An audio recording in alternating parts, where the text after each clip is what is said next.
ആരിൽ നിന്നെല്ലാം കണ്ണേറുണ്ടാവും? കണ്ണേറ് മനുഷ്യരിൽ നിന്നും ജിന്ന് പിശാചുക്കളിൽ നിന്നും ഉണ്ടാവാം.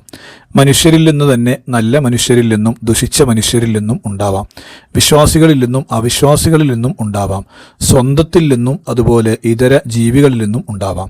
നല്ല മനുഷ്യരിൽ നിന്ന് കണ്ണേർ ഉണ്ടാവുമെന്നതിൻ്റെ തെളിവാണ് കഴിഞ്ഞ വീഡിയോയിൽ പറഞ്ഞ ആമിർ ബിൻ റബീഅയുമായി ബന്ധപ്പെട്ട സംഭവം.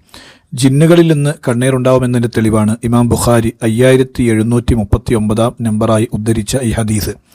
അവിശ്വാസികളിൽ നിന്ന് കണ്ണേറുണ്ടാവുമെന്നതിൻ്റെ തെളിവാണ് വിശുദ്ധ ഖുർആൻ സൂറത്തുൽ ഖലമിലെ 51 ഈ വാക്യം.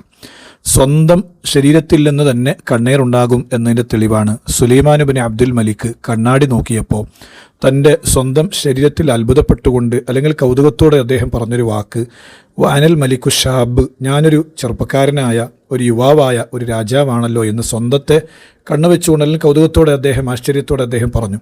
ആ പറഞ്ഞ് ഒരു മാസക്കാലം മാത്രമേ അദ്ദേഹം ജീവിച്ചിരുന്നിട്ടുള്ളൂ. പിന്നീട് അദ്ദേഹം മരണപ്പെട്ടുവെന്ന് കിതാബുകളിൽ കാണാം.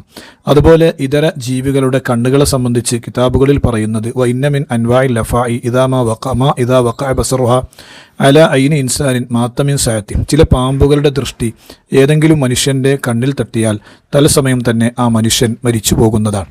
അപ്പോൾ ഇതുപോലെ പല ഭാഗങ്ങളിൽ കൂടിയും കണ്ണേറ് വരും എന്നാണ് നമ്മൾ മനസ്സിലാക്കേണ്ടത്.